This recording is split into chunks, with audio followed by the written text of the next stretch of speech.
والصلاة والسلام على خاتم النبيين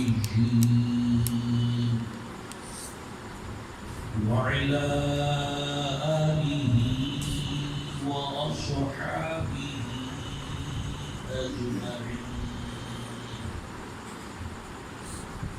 أما بعد، فأعوذ بالله من الشيطان الرجيم. بسم الله الرحمن الرحيم.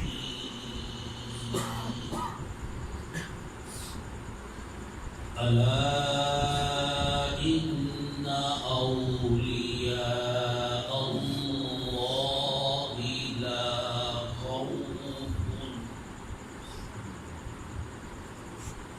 لا خوف عليهم ولا هم يحزنون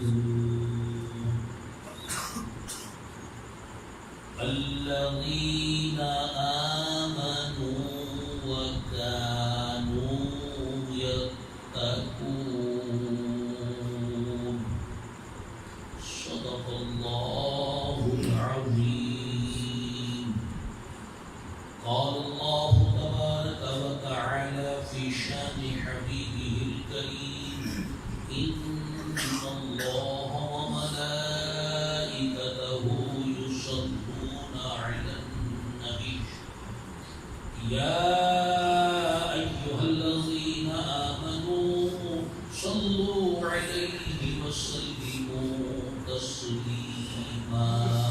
الصلاة والسلام عليك يا سيدنا رسول الله. الصلاة والسلام عليك يا سيدي يا حبيب الله. الصلاة والسلام عليك يا سيدي يا نبي الله وعلى آلك وأصحابك يا سيدي يا نور الله. اللہ تبارک و تعالی جل شانہ نے ارشاد فرمایا: الا ان اولیاء اللہ، سن لو، خبردار ہو جاؤ، جان لو، جو اللہ تعالی کے اولیاء ہیں،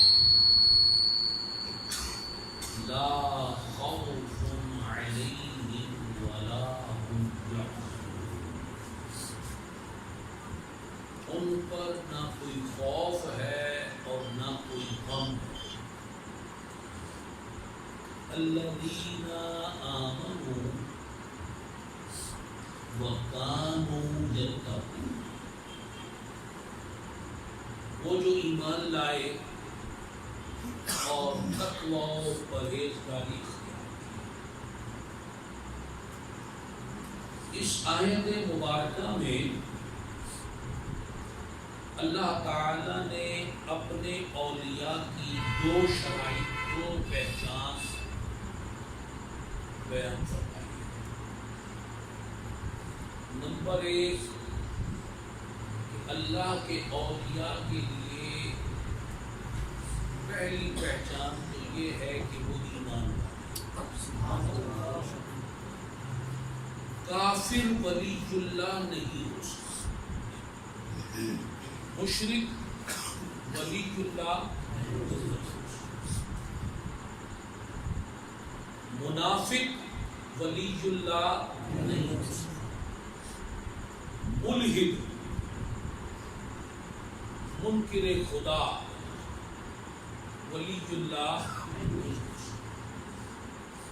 وہ بد عقیدہ بد مذہب لوگ جو اللہ و رسول جل جلالہ و صلی اللہ علیہ وسلم کی بے ادبیاں کرتے ہیں، گستاخیاں کرتے ہیں، ان کی شانوں میں زبان دراز کرتے ہیں، وہ بھی اللہ کے ولی نہیں ہو سکتے۔ اللہ کا ولی وہی ہوگا جو غلام مصطفیٰ ہوگا، صاحب ایمان ہوگا، جس کا ایمان درست ہوگا، سچا ہوگا، کامل ہوگا۔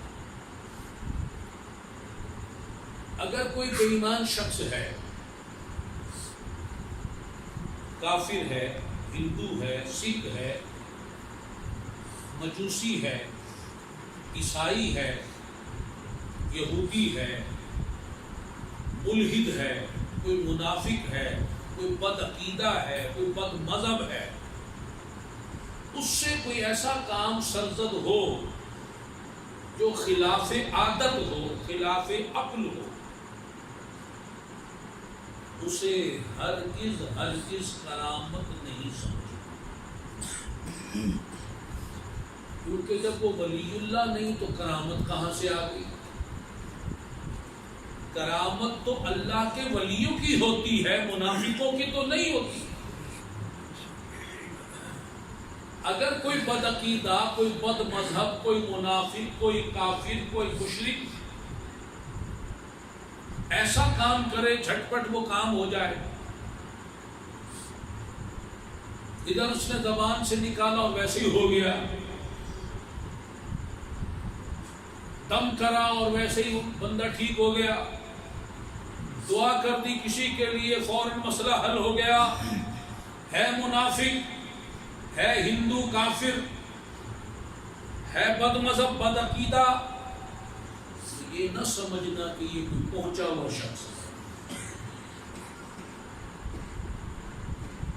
پہنچے ہوئے کے لیے شرط ہے کہ وہ اللہ و رسول کا وفادار، صاحب ایمان ہو، منافق نہ ہو۔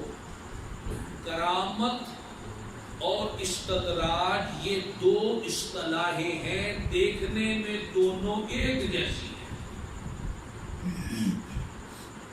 لیکن فرق کیا ہے کہ اگر اللہ کے ولی کے ہاتھ سے صادر ہو تو اس کام کو کرامت کہا جائے گا، اور اگر کسی منافق، کافر، مشرک، بد عقیدہ، بد مذہب کے ہاتھ سے وہی کام ہو اسے استدراج یعنی دھوکہ کہا جائے گا۔ یہ فرق کو ذہن میں رکھنا۔ دوسری شرط بیان ہوئی وَكَانُوا يَتَّقُونَ، مسلمان تو ہے مگر متقی نہیں ہے، شریعت کی پاسداری نہیں کرتا، تقوی و پرہیزگاری اختیار نہیں کرتا، کھلم کھلا اللہ کی نافرمانیاں کرتا ہے، فسق و فجور کرتا ہے، شریعت کے قانون توڑتا ہے، رسول اللہ صلی اللہ علیہ وسلم کا راستہ چھوڑ کر ان کے دشمنوں کے فیشن کو اپناتا ہے، ان کی تعلیمات کو اپناتا ہے، ان کے نظریات کو اپناتا ہے، ان کو اپنا آقا و مولا سمجھتا ہے۔ اگر ایسے شخص کے ہاتھ سے کوئی خلاف عادت عام ہو تو وہ بھی استدراج ہے، کیونکہ وہ ولی اللہ نہیں۔ ولی اللہ ہونے کے لیے شرط ہے تقوی۔ جب تقوی اس کے پاس نہیں تو کرامت کہاں سے آ گئی؟ جب کرامت نہیں تو پھر دوسرا نام ہے دھوکہ، استدراج۔ تو اب دو چیزیں ضروری ہیں، ایمان اور تقوی۔ اب دیکھیے یہ نمرود، یہ فرعون، یہ تو بہت بڑے پکے کٹر اور بڑے کافر۔ اب نمرود نے اپنے گھر کے آگے ایک تالاب بنا رکھا، لوگوں کو کہتا تھا وہ رات کے اندھیرے میں اس میں ڈالو جو چاہے ڈالو، کوئی پانی ڈالتا، کوئی دودھ ڈالتا، کوئی گھی ڈالتا، کوئی کچھ ڈالتا، کوئی کچھ ڈالتا۔ وہ تو مکس بن گیا، ایک شربت بن گیا. پھر کہتا لو بھائی اب نکال لو اس میں سے. جو ڈول ڈال اس میں ڈال کے ڈول نکالتا، جو اس نے ڈالا تھا اس میں آ جاتا. اب کیسے کرامت کہو گے کہ یہ نمرود با کرامت تھا؟ نہیں، یہ استدراج. کرامت ہوتی ہے من جانب اللہ، استدراج ہوتا ہے من جانب الشیطان. تو شیطان مدد کرتا ہے تو وہ استدراج بن جاتا ہے. جب اللہ کی مدد ہوتی ہے وہ کرامت.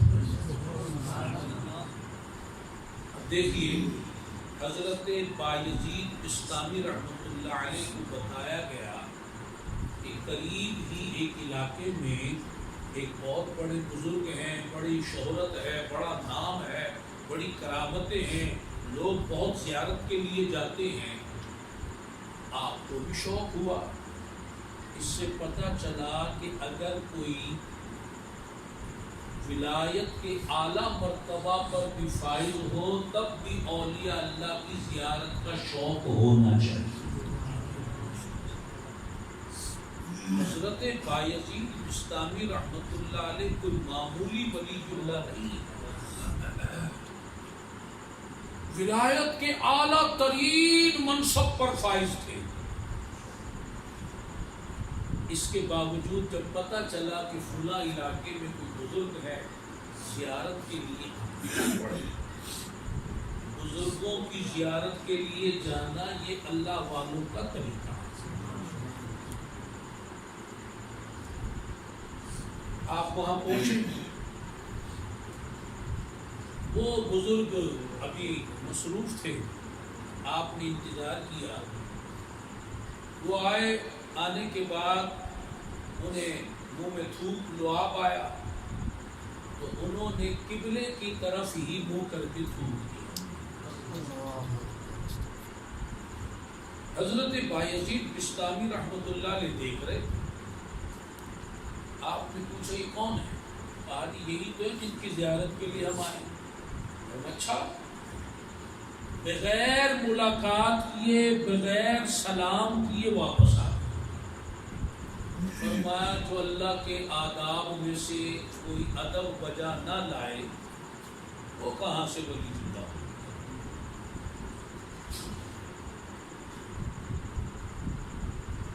واپس آ گئے.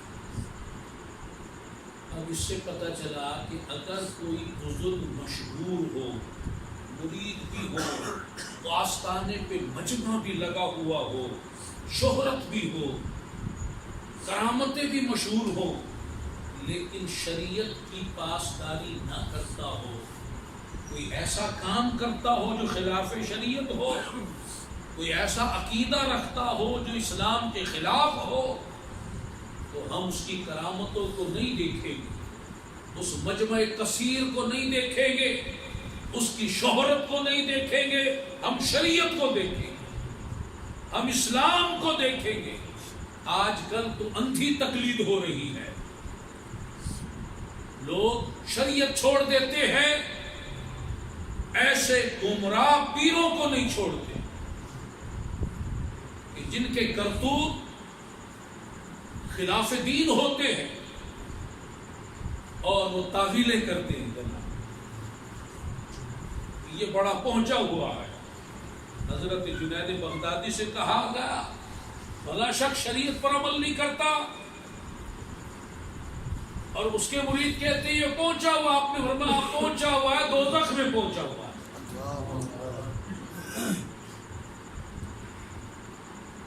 لوگ اپنے اساتذہ مدرسوں میں ہوں یا اسکول کالج میں ہوں، اپنے پیر مسجد کے مولوی خطیب وہ خلاف شریعت بات کریں، اسلام کے خلاف عقیدہ رکھیں، تو ان کی محبت میں، بلکہ دوست یاروں کی محبت میں اللہ رسول کے خلاف باتیں سنتے بھی ہیں، ان جیسے عقیدے ڈھال بھی لیتے ہیں، ان جیسے کاموں میں لگ بھی جاتے ہیں. انہیں دین پیارا نہیں ہوتا، دوستی یاری پیاری. رشتہ داری پیاری ہوتی ہے، مسجد کا مولوی تو پیارا ہے، نبی کا دین پیارا نہیں۔ شخصیت پرستی، پیر کے پیچھے لگے ہوئے جو جعلی گمراہ پیر ہے، دین اسلام کی بات نہیں کرتا، بس کرامت والا۔ اللہ نے کہیں کرامت کا بتایا، جو کرامت والا وہ میرا ولی اللہ ہے۔ حدیث میں کہیں ہے کہ جو صاحب کرامت ہو وہ ولی ہوگا۔ کسی بزرگ کا فرمان ہو کہ صاحب کرامت ولی اللہ ہوتا ہے، تو جب اللہ نے نہیں فرمایا، نبی نے نہیں فرمایا، صحابہ نے نہیں فرمایا، اولیاء اللہ نے نہیں فرمایا، تو ہم نے کہاں سے خود سے گھڑ لیا کہ کرامت والا پیر چاہیے؟ خود سے قانون بنا لیا، خود سے دین گھڑ لیا۔ اب دیکھیے، رات کو سوئے حضرت بایزید بستامی رحمۃ، اور یہ بات جو میں سنا رہا ہوں نا، یہ کشف المحجوب شریف میں لکھی ہے، یہ ہوا میں نہیں چھوڑ رہا، یہ اخبار میں پڑھ کر نہیں سنا رہا۔ کشف المحجوب شریف میں داتا حضور نے یہ واقعہ بیان فرمایا۔ فرماتے ہیں جب رات کو سوئے حضرت بایزید بستامی رحمۃ اللہ علیہ، تو خواب میں سرکار تشریف لے۔ سبحان اللہ۔ فرمایا ابو یزید، آج تو نے وہ کام کیا، ہمیں خوش کر دیا، برکت والا کام کیا ہے، میری سنت کا لحاظ رکھا، میرے دین کا لحاظ رکھا، میری شریعت کا لحاظ رکھا، اللہ نے اس کی برکت سے تیرا درجہ بلند کر دیا۔ اب بتائیے، رسول اللہ ان سے خوش ہوتے ہیں جو دین کو دیکھتے ہیں، یا ان سے خوش ہوتے ہیں جو دین کو پسے پش ڈال کے لوگوں کی کرامتوں کو دیکھتے ہیں؟ حضرت بایزید بستامی رحمت اللہ علیہ سے خوشی کا اظہار کر،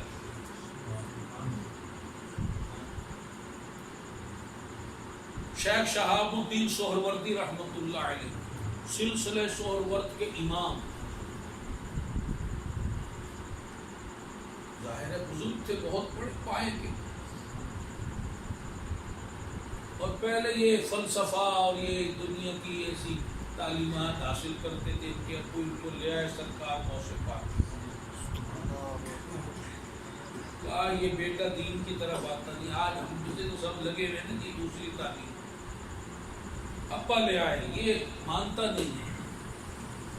آپ نے سینے پہ ہاتھ رکھا، اسی وقت جو ہے بس وہ ہاتھ رکھنا تھا، ہاتھ کس کا تھا؟ پھر سہروردیوں کے امام بن گئے۔ سلسلہ سہرورد میں فیض کس کا؟ غوث پاک کا فیضان ہے۔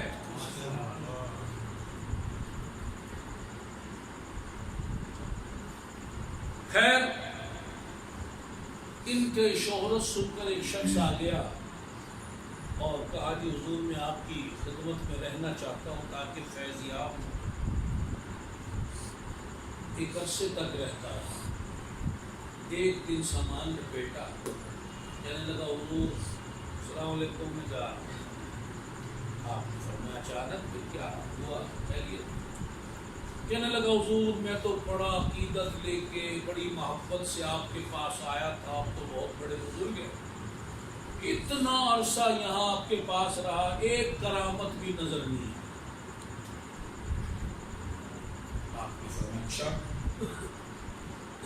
چلو جا رہے ہو تو ہمیں بھی ایک بات بتاتے ہوئے جاؤ کہ تم نے جتنا عرصہ ہمارے پاس گزارا کبھی ہمیں خلاف شرع کام کرتے ہوئے دیکھا؟ اس نے کہا کچھ نہیں، فرمایا یہی ہماری کرامت ہے، الاستقامت فوق الکرامت، دین پر قائم ہونا، شریعت پر چلنا، یہ کرامت سے بڑھ کر ہے، یہ بڑی کرامت ہے۔ اور آج اس کی طرف کوئی دیکھتے نہیں، ہر آدمی کرامت کے پیچھے بھاگے چلا جا رہا ہے۔ حضرت بایزید بسطامی رحمۃ اللہ علیہ سے عرض کیا کہ حضور یہ جو زمین مختصر ہو جاتی ہے، اولیاء اللہ 2 قدم پر زمین پار کر لیتے ہیں، زمین مختصر ہو جاتی ہے، تو یہ کیسی کرامت ہے؟ اب آپ استدراج اور کرامت کا فرق بتا رہے ہیں۔ آپ رحمت اللہ علیہ نے ارشاد فرمایا یہ کام تو ابلیس بھی کر لیتا ہے، ایک لمحہ میں مشرق سے مغرب میں پہنچ جاتا ہے۔ اگر یہ معیار ہے ولایت کا تو پھر ابلیس کو کیا کہو؟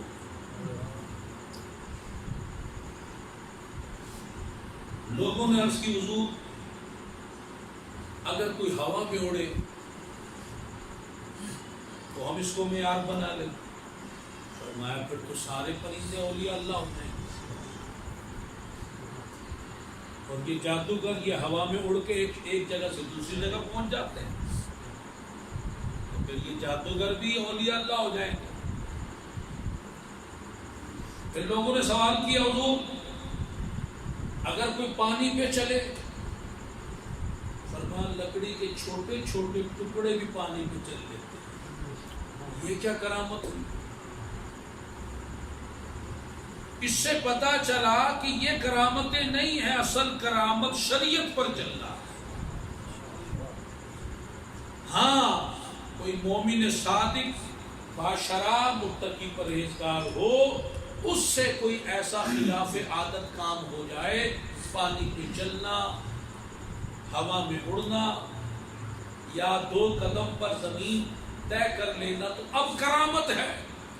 لیکن اگر کوئی بندہ مومن نہ ہو یا مومن تو ہو متقی نہ ہو، وہ یہ کام کرے تو یہ کرامت نہیں ہے، یہ کام تو شیطان بھی کر لیتا ہے، پرندے بھی کر لیتے ہیں، لکڑی کے ٹکڑے بھی کر لیتے ہیں۔ اللہ تعالیٰ نے معیار مقرر فرمایا الذین آمنوا وکانوا یتقون۔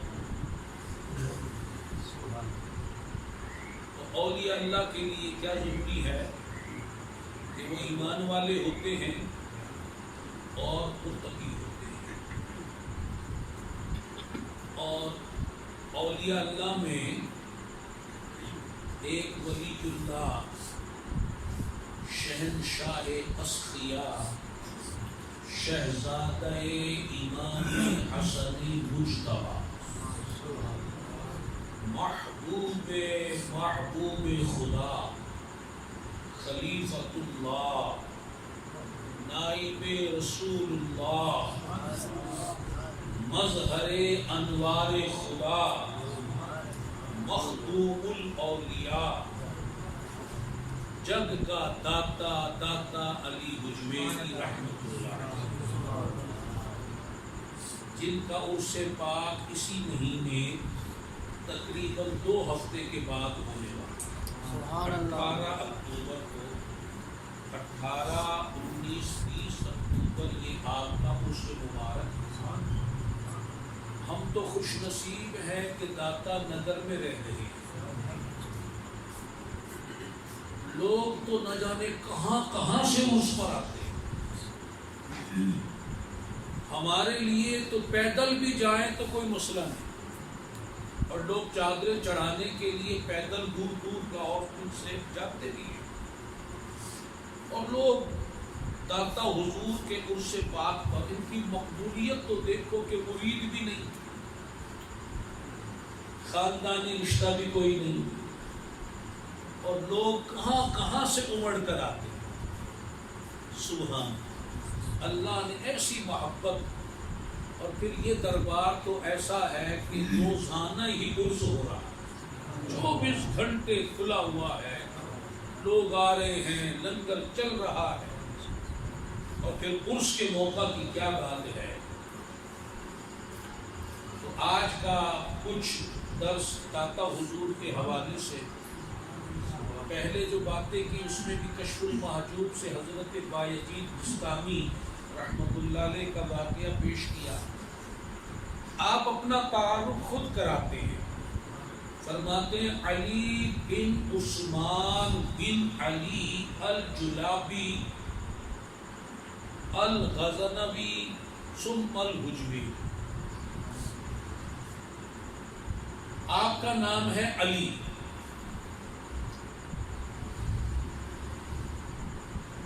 کیا نام ہے؟ اس پر تو کسی نے اعتراض نہیں کیا. داتا کہنے پر اعتراض کرتے ہیں کہ جی داتا تو اللہ ہے. قرآن کی کسی ایک آیت میں بتا دو، نبی کی لاکھوں حدیثوں میں سے کسی ایک حدیث سے لے آؤ کہ اللہ داتا ہے. داتا تو ہے ہی فارسی کا لفظ، قرآن بھی عربی میں، حدیث بھی عربی میں. اچھا، یہ کسی نے اعتراض نہیں کیا کہ ان کا نام جو علی ہے یہ غلط ہے، کیونکہ قرآن نے اللہ کو علی کہا. داتا پر تو اعتراض کر دیا جب قرآن میں نہیں ہے، حدیث میں نہیں ہے. اب علی تو قرآن میں موجود ہے. اللہ تعالیٰ فرماتا ہے سورہ شورى میں وَهُوَ الْعَلِيُّ الْعَظِيمُ، اور وہ اللہ علی ہے اور عظیم ہے. اور آگے اسی صورت میں فرمایا اِنَّهُ عَلِيٌّ حَكِيمٌ، اور وہ اللہ علی بھی ہے حکیم بھی ہے. اور فرمایا سورہ نساء میں اِنَّ اللَّهَ كَانَ عَلِيًّا كَبِيرًا، کہ اللہ تعالیٰ علی بھی ہے کبیر بھی ہے. اب اللہ فرمانا علی میں ہوں، تو اب علی نام رکھنے پر تو اعتراض کسی نے نہیں کیا. اللہ نے کہیں قرآن میں نہیں کہا میں داتا ہوں. اس پہ سارے منافقین اعتراض کرتے ہوئے نظر آتے ہیں. عجب بات ہے نا جی. قرآن جہاں کہہ رہا ہے کہ میں علی ہوں، اللہ فرما رہا ہے، تو اس پہ کسی نے نہیں کہا کہ بھئی یہ علی بن عثمان انہوں نے اپنا نام کیوں رکھا. پھر سرکار مولا کائنات کا نام علی، امام حسین کے بیٹوں کا نام علی، تینوں بیٹوں کا نام علی اکبر. وہ اکبر تو پہچان کے لیے بولا، نام علی رکھا تھا. علی اصغر، علی اوسط. اس پر کسی نے اعتراض نہیں کیا کہ بھئی قرآن تو کہہ رہا ہے علی اللہ ہے، تم نے بندوں کو علی بنا دیا. یہاں اعتراض کرتے ہیں داتا تو اللہ ہے، تم نے انہیں داتا بنا دیا. ہم نے کہا بتاؤ کہاں لکھا ہے اللہ داتا ہے؟ قرآن میں کہیں، حدیث میں کہیں نہیں. اپنی طرف سے گڑھ لیا، عقیدہ خود سے گڑھ لیا. بھائی اللہ تعالی کے نام توقیفی ہیں. آپ رسالہ پڑھنے بہت پہلے لکھا تھا عقیدہ توحید بنا اسماء الحسنى. اللہ تعالیٰ کے تمام نام توقیفی ہیں کہ جو وہ نام جو شریعت نے بیان کیے، کوئی خود سے اللہ کا نام نہیں رکھ سکتا. کسی کو اجازت نہیں دی. اللہ اپنا نام خود رکھتا ہے، شریعت بتاتی ہے یہ اللہ کا نام ہے. پوری شریعت اسلامیہ میں دکھاؤ کہاں ہے اللہ کا نام داتا؟ نہیں دکھا سکتے. داتا تو اللہ کا نام ہے ہی نہیں. تو جب اللہ کا نام ہی نہیں تو اعتراض کس بات کا؟ پھر اسی طرح آپ کی معلومات کے لیے عرض کر دوں کہ وہاں آنکھیں چرا لیتے ہیں جہاں بات سامنے آتی ہے. دیکھیے اللہ تعالیٰ سورہ بقرہ کی آخری آیات ہے، آپ پڑھتے واعف عنا واغفر لنا وارحمنا انت مولانا فانصرنا علی القوم الکافرین. اس میں ہم کہتے ہیں کہ اللہ ہمیں معاف فرما، ہماری بخشش فرما، ہم پر رحم فرما، وَأَنْتَ مَوْلَانَا، اور تو ہمارا مولانا ہے، تو ہمارا مولانا۔ کون مولانا ہے؟ قرآن کیا کہہ رہا ہے؟ انت مولانا، تو مولانا ہے۔ فانصرنا علی القوم الکافرین، تو ہمیں کافروں پر مدد عطا، فتح عطا فرما۔ مولانا قرآن کسے کہہ رہا ہے؟ دوسری آیت پہ سن لیں، اللہ تعالیٰ فرماتا ہے سورہ تحریم میں فَإِنَّ اللَّهَ هُوَ مَوْلَاهُ، تمہارا مولا جو ہے، مولانا کا معنی ہے ہمارا مولا، انا جو ہے ہمارے کے لیے ہے۔ تو اب اللہ فرما رہا کہ اللہ مولا۔ آج ہر مسجد کے امام کو مولانا کہا جاتا ہے، قرآن تو کہہ رہا ہے کہ اللہ مولا، مولانا کون ہے؟ اللہ۔ تو ادھر کسی نے اعتراض نہیں کیا بھائی قرآن میں تو مولانا، تم کیوں مولانا کہلاتے؟ اور پھر اللہ نے خود فرما دیا، فرمایا فَإِنَّ اللَّهَ هُوَ مَوْلَاهُ وَجِبْرِيلُ، اللہ بھی تمہارا مولا، جبریل بھی تمہارا مولا، وصالح المومنین، جتنے صالح مومنین اولیاء اللہ ہیں سب تمہارے مولا ہیں۔ یہاں تو مولا علی کہنے پہ لوگ بدک جاتے ہیں۔ قرآن کہہ رہا ہے کہ جو بھی نیک مومن ہے وہ مولا ہے۔ یہ آیتیں نہیں پڑھتے۔ فرق کیا ہے؟ اللہ بھی مولا ہے، بندہ بھی مولا ہے، لیکن اللہ ہونے کے لحاظ سے مولا ہے، بندہ ہونے کے لحاظ سے مولا ہے۔ جیسے اللہ مولا ہے ویسے بندہ مولا نہیں، جیسے بندہ مولا ہے ویسے اللہ مولا ہے۔ اس کا مولا ہونا اور ہے، اس کا مولا ہونا اور ہے، مولا دونوں ہیں۔ وہ مولا ایسا ہے اس کو کسی نے مولا نہیں بنایا، یہ مولا وہ ہے جسے اللہ نے مولا بنایا۔ وہ مولا ایسا ہے جس کا مولا ہونا کوئی چھین نہیں سکتا، اور یہ بندے کا مولا ہونا اللہ واپس بھی لے سکتا۔ فرق تو ہے نا جی۔ خیر، تو اب جو داتا کہا، اب مولا قرآن میں، سمیع قرآن میں، بصیر قرآن میں، علیم قرآن میں، تو بندہ بھی سمیع ہے، بصیر ہے، علیم ہے، اللہ بھی سمیع ہے، بصیر ہے، علیم ہے۔ تو فرق کیا ہے؟ اللہ اپنی شان کے لائق سمیع و بصیر ہے، اور بندے کو اس نے جو شان دی وہ اس لحاظ سے سمیع و بصیر۔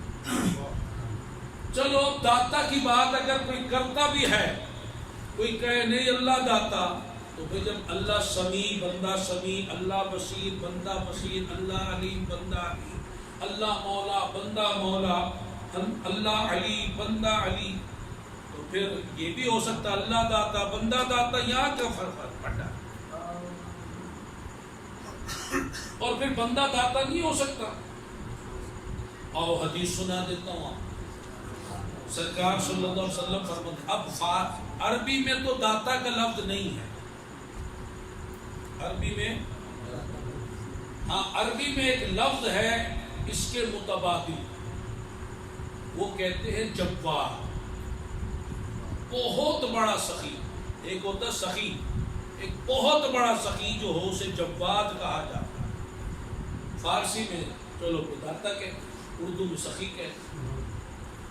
اب سرکار فرماتے ہیں اللہ تعالی اجود جودن، ارشاد فرمایا کہ سب سے بڑا جواد اللہ تعالی، سب سے بڑا جواد کون ہے؟ اللہ تعالی۔ پھر سرکار فرماتے ثم انا، پھر میں جواد،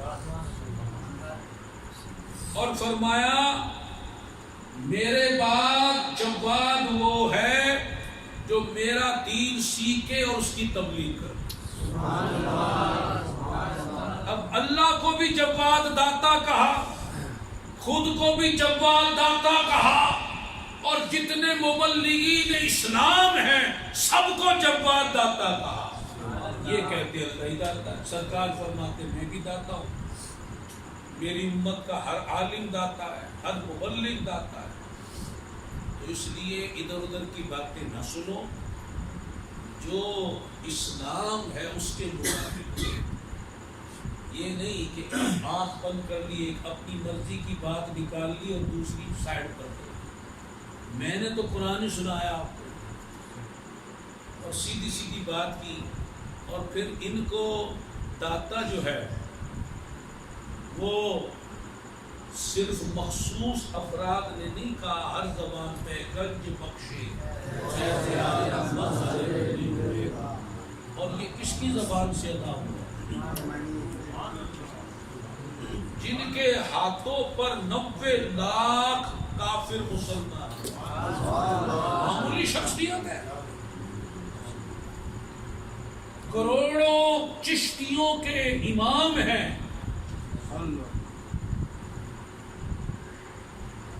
وہ کہہ رہے ہیں گنج بخش. گنج بخش کون ہوتا ہے؟ خزانے دینے بانٹنے والا. فیض عالم پورے جہان کا فیض لٹانے والے. مظہر نور خدا. نور خدا کون ہے؟ رسول اللہ صلی اللہ علیہ وسلم. یعنی کہ رسول اللہ کے مظہر. یہ شان کون بیان کر رہا ہے؟ خواجہ اجمیر. نا کی سارا پیر کامل کاملا را رہن.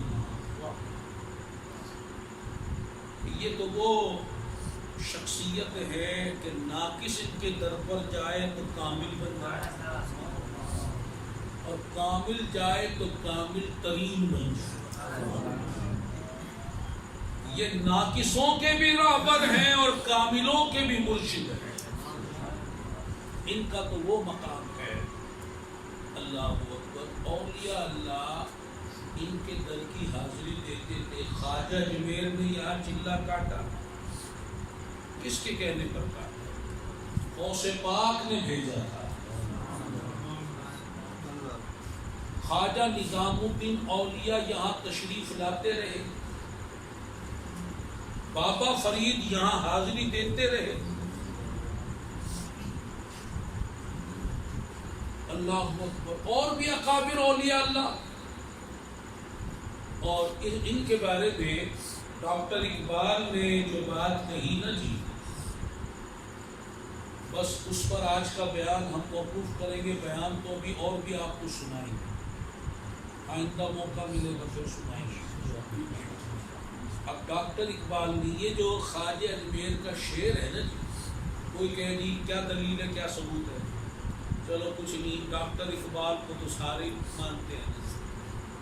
اب انہوں نے جو بات کہی اس سے یہ اشارہ مل رہا ہے.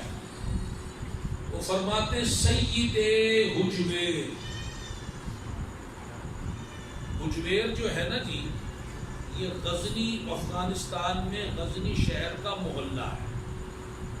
جلاب بھی محلے کا نام ہے اور حجویر بھی. پہلے سیدنا داتا حضور جلاب محلے میں رہا کرتے تھے, پھر وہاں سے حجویر محلے میں آئے, پھر وہاں سے لاہور تشریف لے آئے. تو اب کہتے ہیں سید حجویر مخدوم امم. مخدوم کسے کہتے ہیں بھائی؟ ایک ہوتا ہے خادم, ایک ہوتا ہے مخدوم. ایک ہوتا ہے نوکر, ایک ہوتا ہے افسر. مخدوم کہتے ہیں امام کو, سربراہ, بادشاہ. ڈاکٹر اقبال نے کن کا مخدوم کہا؟ مخدوم امت نہیں کہا, مخدوم امم. آدم علیہ السلام سے لے کر آج تک کی جتنی امتیں ہیں سب کے یہ بادشاہ ہیں. مخدوم امم سارے نبیوں کی امتوں کے ولیوں کے سردار ہیں.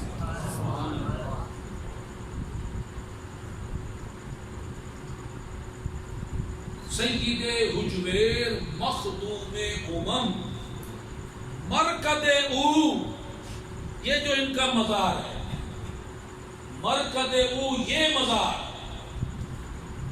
پیر سنجر، پیر سنجر خواجہ میں وہ سنجری ہیں، پیر سنجر مرکد او ان کا یہ مزار، پیر سنجر خواجہ اجمیر کے لیے راہ حرم، حرم پاک ہے۔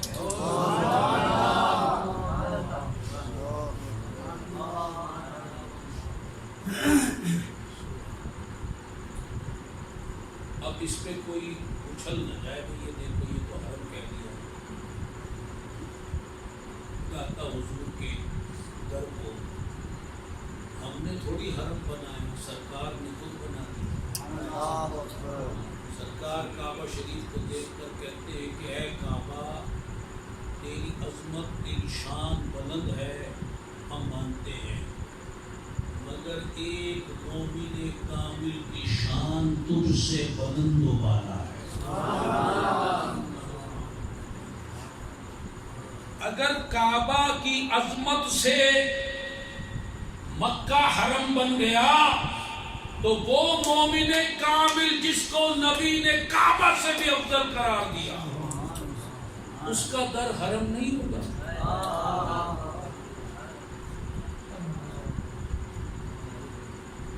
تو ایک مومن کامل وہ کعبہ سے عظمت والا ہے، تو جو مخدوم امم ہے اس کی شان کیا ہوگی؟